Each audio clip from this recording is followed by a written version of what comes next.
Olá, pessoal! Tudo bem com vocês?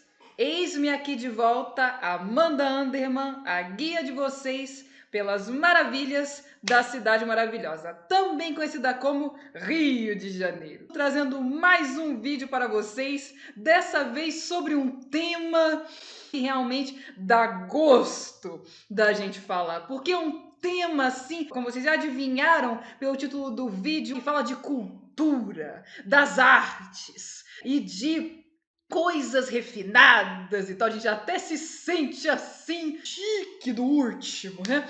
Enfim, vamos falar sim sobre a missão artística francesa. Sim, lá vem aqueles danadinhos dos franceses de novo, mas dessa vez invadindo com muita cultura, com muito requinte, literalmente com o que a França tem de melhor. É ou não é? E por sinal, pessoal, aqueles que estão acompanhando já os vídeos do meu canal desde o início, vocês podem reparar que uma coisa que eu sempre falo é o seguinte: a nossa visão de nós brasileiros a respeito dos franceses, de fato, mudou muito ao longo dos séculos. Basicamente, nós começamos com é francês? Fora! E aos poucos evoluímos para é francês? Ora, que chique! É possível dizer que a evolução para é francês? Ora só, très chique! Começou nesse momento. A porta para isso se abriu com a missão artística francesa. Então, sem mais delongas, vamos para o tema do vídeo. Gente do céu, já ia me esquecendo. Ai, só eu mesmo, só não esqueço da minha cabeça porque tá grudado no pescoço. Antes de ir para o tema do vídeo, só um adendo rapidinho, eu juro que é rápido, mas eu tô aqui que não me aguento de ansiedade para falar para vocês. Agora eu estou oferecendo tours presenciais, mais precisamente walking tours presenciais pelo Rio de Janeiro. Sim, pessoal. E eles estão sendo oferecidos no meu site, que é o mesmo nome do canal, ou seja, turismohistoricocarioquês.com.br, e o link para o site está bem aqui embaixo na descrição do vídeo. Já está na descrição também de todos os meus vídeos do canal e daqui para frente também vai estar nas descrições de todos os vídeos. Então, se vocês quiserem conferir os tours que estão sendo oferecidos, deem um pulinho lá no site para conferir e façam suas reservas, e espero em breve receber todos vocês bem aqui na cidade maravilhosa, também conhecida como Rio de Janeiro. Vamos então para o tema do vídeo e, gente, eu juro que agora é para valer. Você deve estar se perguntando, talvez alguns de vocês, mas Amanda, que danado que foi isso de missão artística francesa? Eu não sei ou eu não lembro, enfim. Então vamos lá. O que acontece? Dom João VI, lembram-se dele, que eu falei sobre já nos últimos dois vídeos, principalmente no vídeo recebendo a corte no Rio, que eu já deixei os cards no vídeo anterior a esse, mas vou deixar aqui também para aqueles que estão chegando agora no canal. Então, Dom João VI, desde que chegou aqui no Brasil, ele estava preocupado, acima de tudo, com o desenvolvimento cultural do Brasil. Tanto é que ele construiu o Teatro São João, basicamente assim que ele chegou aqui. E para aqueles que estão se perguntando, mas Amanda, que teatro é esse aí? Que eu moro no Rio e nunca vi esse teatro? Já viram sim, pessoal. É que ele meio que mudou de nome. Este teatro atualmente é nada mais, nada menos do que o Teatro João Caetano, sim, que fica no entorno ali da Praça Tiradentes, aqui no Rio de Janeiro. Então, este aqui, minha gente, é o Teatro João Caetano, ou antigo Teatro São João, hoje em dia. Vocês viram que Dom João VI já se preocupou em construir esse teatro. E outra coisa também que ele se preocupou em fazer foi organizar a Biblioteca Real aqui no Brasil. Mas se eu for falar da Biblioteca Real, aqui nesse vídeo vai ficar um tema muito extenso, então eu vou falar também da criação da Biblioteca Real, sim, mas eu vou fazer isso em outro vídeo na série Tópicos Avulsos, então aguardem e confiem. Mas o que eu posso dizer aqui, já dando um spoilerzinho, é que ele organizou a Biblioteca Real e a Biblioteca Real foi criada por meio de decreto assinado no dia 28 de outubro de 1810. Então ele chegou aqui em 1808, 1810 já criou a Biblioteca Real. Foi rapidinho. E fora também o Jardim Botânico, né, que eu já tinha mencionado em outro vídeo. No vídeo Recebendo a Corte no Rio, que ele também mandou construir praticamente assim que chegou aqui, e outras coisas. Bom, enquanto isso, nas Europa, lembram-se de Titio Napoleão, que eu também falei sobre ele no vídeo Recebendo a Corte no Rio? Pois então, Titio Napoleão, nessa época, estava ali tocando terror na Europa e ele chegou ao ponto, sim, de virar imperador da França. Teve aquela história toda polêmica, que ele pegou a coroa e botou na própria cabeça. Teve aquela quizumba toda. Então, é claro que ele sendo imperador, ele tinha em volta dele um grupo de artistas, de escultores, de pintores, entre os seus apoiadores. Mas quando Napoleão foi exilado, perdeu o Playboy em 1814, aí a coisa inverteu. Depois do exílio dele, todo mundo que o tinha apoiado antes do exílio passou a ser perseguido na França. E se quiserem, aqui eu recomendo o filme clássico que fala sobre isso, apesar de ser uma história fictícia, O Conde de Monte Cristo. Quem quiser, excelente filme para assistir. Em inúmeras versões ao longo das décadas. Então, podem até fazer do unité da versão que mais agradar a vossas senhorias. Então, esses artistas que estavam sob dura perseguição por terem apoiado Napoleão, estavam ali numa sinuca de bico e encontraram uma saída em ninguém menos que o único homem que conseguiu enganar Napoleão Bonaparte, Dom João VI. E aí juntou-se a fome com a vontade de comer. Dom João VI queria desenvolver o Brasil culturalmente. E esses artistas franceses que estavam sendo perseguidos na França queriam uma saída pela direita, ou quem preferir, saída pela esquerda. Então, juntou aí, como eu disse antes, a fome com a vontade de comer. Oh, que beleza! E uma característica principal desse grupo de artistas é que eles seguiam o estilo neoclássico, que era a moda naquela época. Então, eles pintavam, eles esculpiam e eles projetavam também tudo no estilo neoclássico. E é claro que isso deu um rebuliço aqui no Brasil, né? Porque no Brasil, mesmo no final do século XVIII, ainda vigorava, em muitos casos, o estilo barroco tardio e o estilo rococó. Basta ver as nossas igrejas, a grande maioria em estilo barroco ou barroco tardio e algumas em estilo rococó. Tem muito poucas igrejas que são mesmo em estilo neoclássico ou construções que seja, né? Muita gente aqui no Brasil não encarava isso com bons olhos porque via isso como uma colonização cultural. Hashtag polêmica. Babado isso daí. Mas Amanda, afinal, o que é barroco, o que é rococó, o que é neoclássico, qual é a diferença e tal, que eu não sei. Então, vamos destrinchar isso aí sim. Eu também vou destrinchar isso para vocês aqui nesse vídeo. Aliás, pessoal, a partir de agora, eu gostaria que vocês sintam-se, e eu vou fazer todo o esforço para isso, sintam-se como se eu estivesse guiando vocês numa galeria de artes virtualmente. Como se estivéssemos aí num museu, num programa cultural. Inclusive, se quiserem botar aquele minueto de Boccherini, salvo engano, aquele à vontade. para entrar mesmo no clima. Então, vamos lá.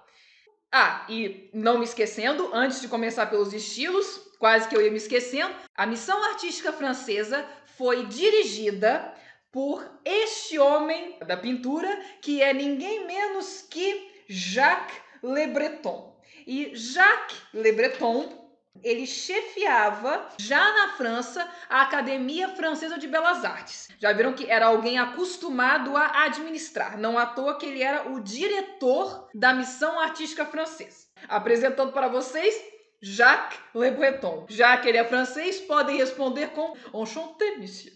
Agora sim, começando a destrinchar os diferentes estilos artísticos. Eu resolvi fazer com pinturas para ficar mais didático. Essa pintura aqui que vocês estão vendo, e perdoem aqui aqueles que são mais sensíveis, porque realmente é uma pintura assim bastante forte, bastante dramática, né? Mas não à toa, gente, porque isto aqui é uma pintura de Caravaggio. O nome da pintura é A Flagelação de Cristo e não à toa é uma pintura barroca. Inclusive Caravaggio foi um dos grandes mestres aí do estilo barroco. Então, nessa pintura vocês podem ter uma ideia do que era o estilo barroco.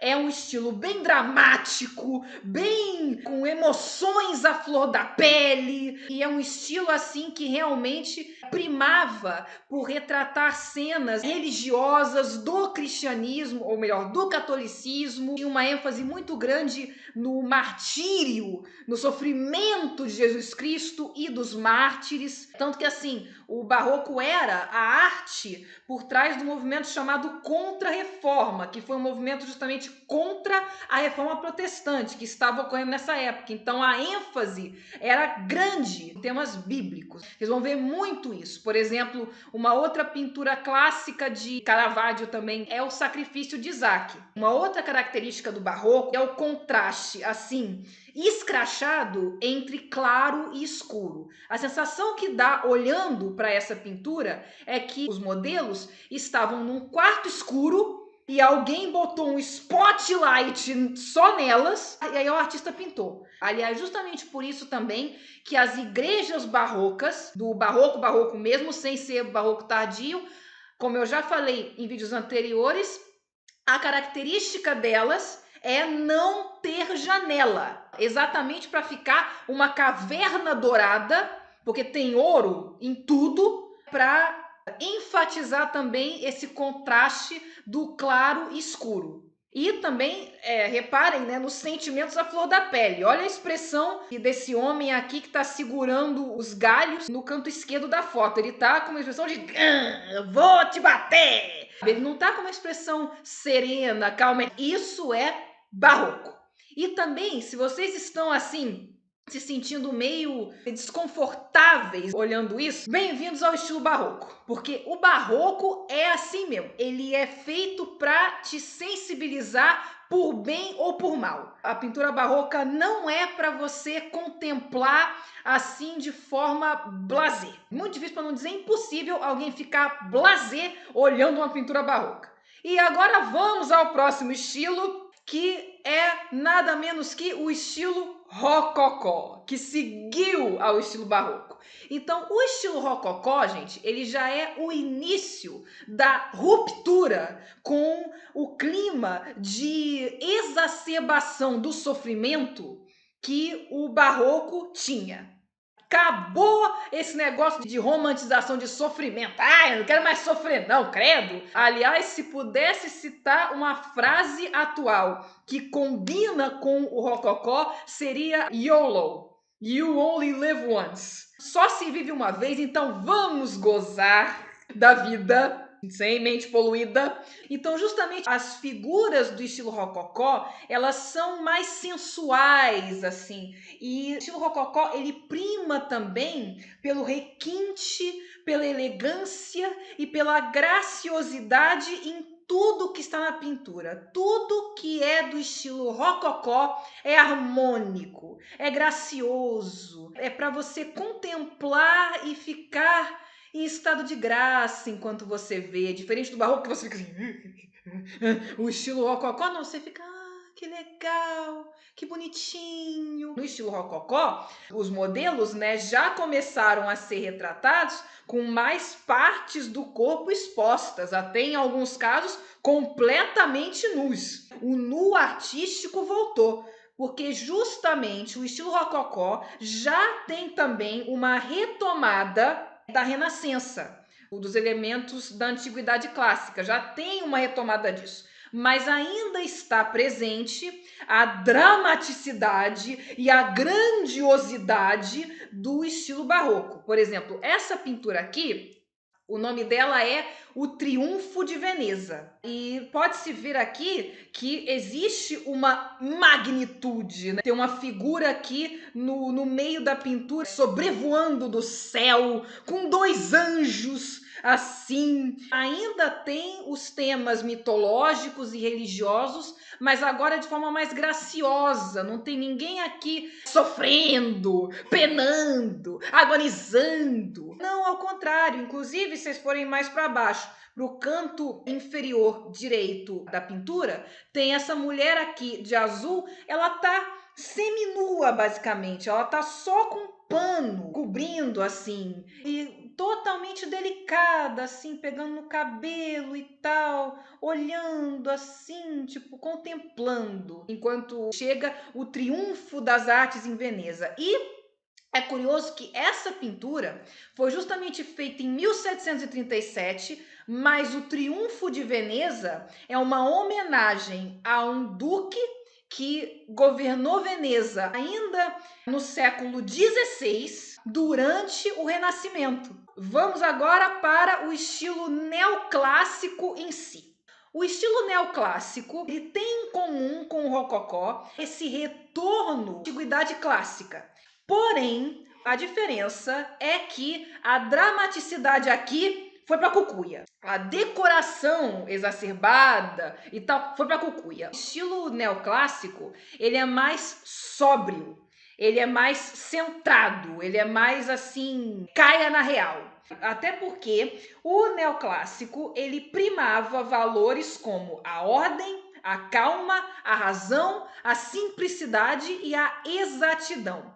E, inclusive, o neoclássico, diferente do rococó, foi muito utilizado justamente porque coincidiu com a época da Revolução Francesa. Ele foi muito utilizado para retratar temas políticos também, como, por exemplo, é desse período a pintura que retrata a morte de Marat. Mas eu preferi escolher essa pintura aqui, que retrata a morte de Sócrates. Também valoriza a antiguidade clássica greco-romana. E no neoclássico, outra característica é a filosofia de que a pintura tem que retratar fielmente a realidade. Era fotografia em HD, digamos assim, antes de surgir a máquina fotográfica. E, inclusive, posteriormente, com o invento da máquina fotográfica, esse estilo já ficou obsoleto. E, inclusive, foi duramente criticado, sendo chamado também de academicismo, quando surgiu a máquina fotográfica. Tipo assim, cara, para retratar fielmente a realidade, bate uma foto. Não precisa se dar o trabalho de pintar igualzinho à realidade. Mas, enfim, voltando para o foco, para o estilo neoclássico, aqui a gente pode ver que também é retratado um momento triste, um martírio, por assim dizer, porque o Sócrates também se pode dizer que ele foi um mártir. Ele morreu pelo que ele acreditava, pelos princípios e valores que ele acreditava. Porém, diferente das pinturas de martírio barrocas, que se a gente voltar aqui para a pintura, existe aqui claramente, mesmo que esteja assim, mas claramente a pessoa martirizada, dá para ver que está sofrendo, agonizando, e tem outras pinturas, por exemplo, do Aleijadinho, esculturas no caso, que é Jesus Cristo carregando a cruz e eu tô sofrendo. Tem essa clara expressão de sofrimento, mas no neoclássico não. Vocês podem ver aqui que Sócrates, que está aqui no meio apontando para o céu, ele está encarando a coisa de boas.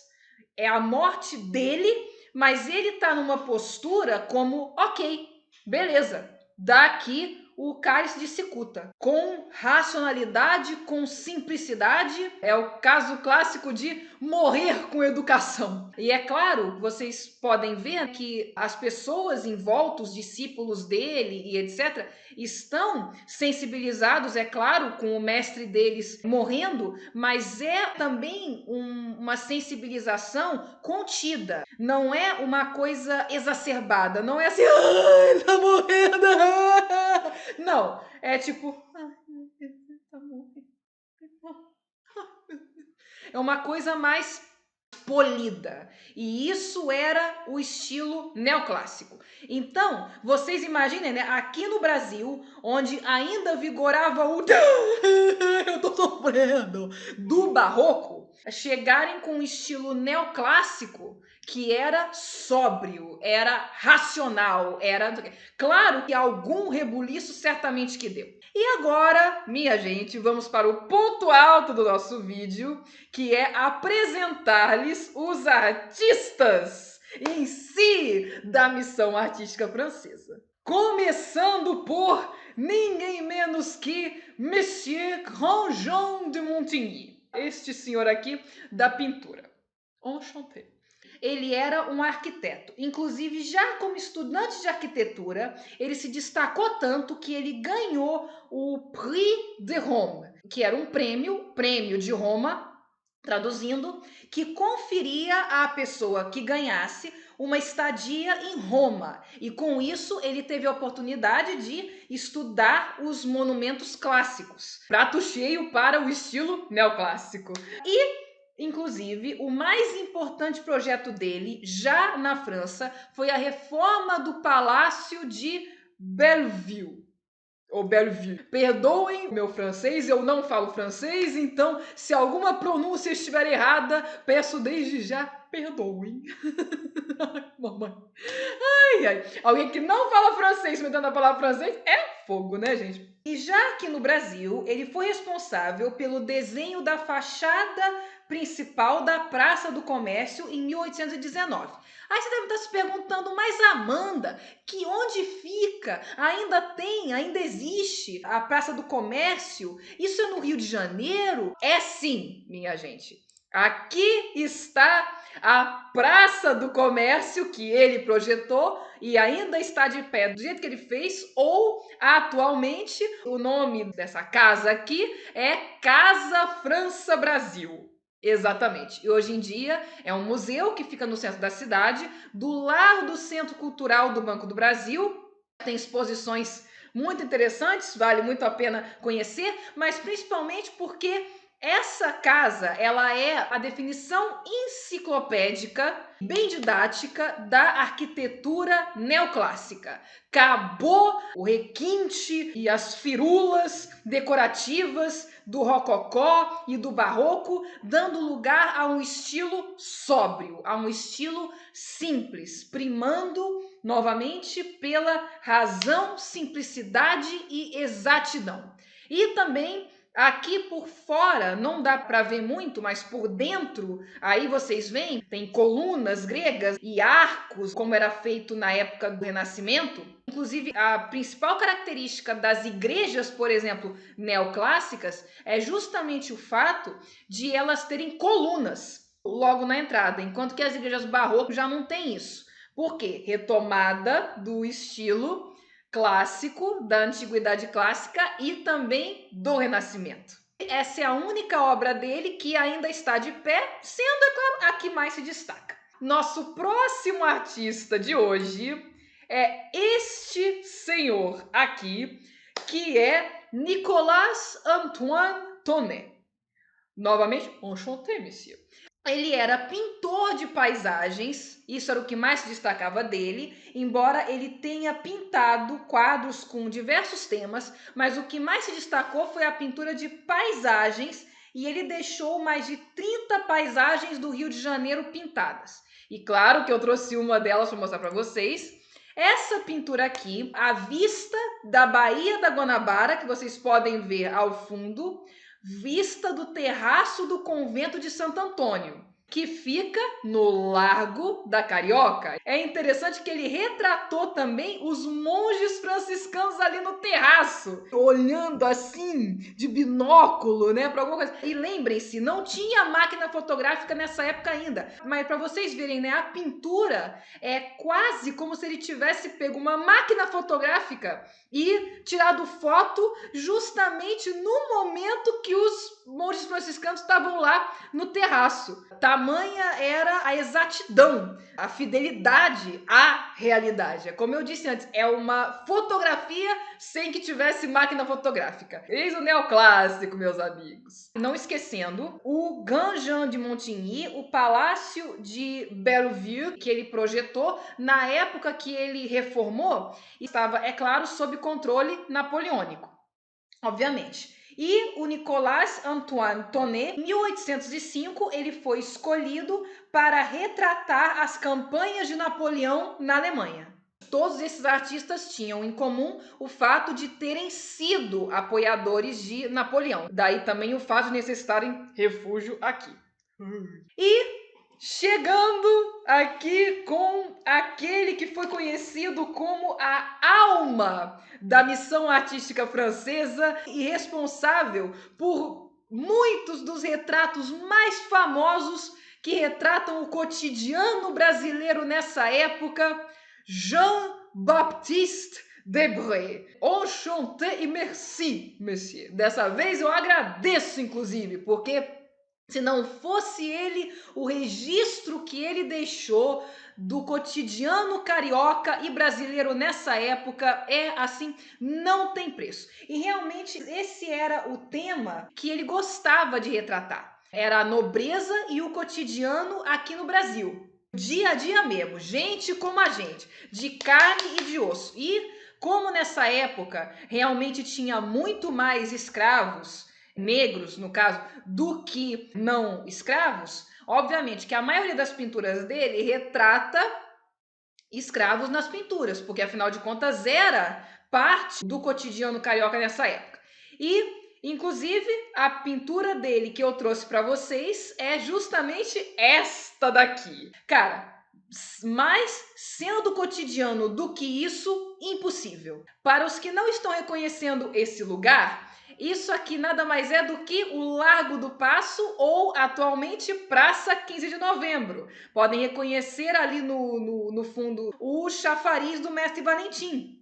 E vocês podem ver assim que realmente é como se, novamente, se alguém tirasse uma foto do povão ali fazendo suas coisas ali do dia a dia na Praça 15 e publicasse. Tá aqui o cara aqui sentado nos degraus conversando com essa mulher aqui negra que tá com uma bacia ali, como quem tá vendendo alguma coisa.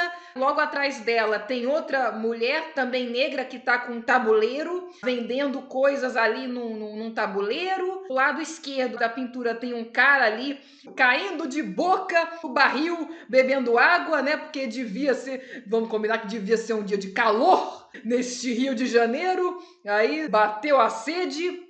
E aqui no canto direito da pintura temos um guarda olhando, né, fazendo o trabalho dele de vigiar para ver se não tem confusão. Ou seja, dia a dia, normal, é o cotidiano mesmo. Então, minha gente, o motivo que eu troquei é porque realmente acabou a apresentação de slides, mas temos mais um artista que eu preciso mencionar, é claro, não posso deixar ele de lado, mas, gente, eu não consegui encontrar um retrato dele. Devia ser uma pessoa tímida. Diferente dos outros artistas que têm retratos dele, alguns inclusive autorretratos, como foi o caso do Nicolas Antoine Tonnet, era um autorretrato que eu mostrei para vocês.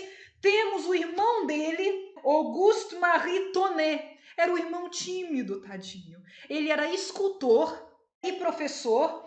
E, inclusive, aqui no Brasil, ele foi responsável, junto com o Debré também, junto com salvo engano, o Grandjean de Montigny também participou disso, de ornamentar o Rio de Janeiro para a aclamação de Dom João VI. Mas isso eu vou deixar para o vídeo que ainda virá, que eu falarei especificamente sobre a aclamação de Dom João VI. Aí já dei esse spoilerzinho também para vocês aí que gostam de spoiler. Então, aguardem e confiem. E, minha gente, isso é tudo do vídeo de hoje. Espero que vocês tenham gostado. E se gostarem do vídeo, deixem seu like, cliquem no botão de inscrever-se, em seguida cliquem no sininho de notificações para que vossas senhorias sejam notificadas sempre que vier um vídeo novo neste canal. E principal de tudo, pessoal, compartilhem esse vídeo com o maior número de pessoas possível e imaginável, para que o maior número de pessoas possível e imaginável saiba das maravilhas da cidade maravilhosa, também conhecida como Rio de Janeiro. E como de costume nesse canal, vejo vocês no próximo vídeo. Tchau!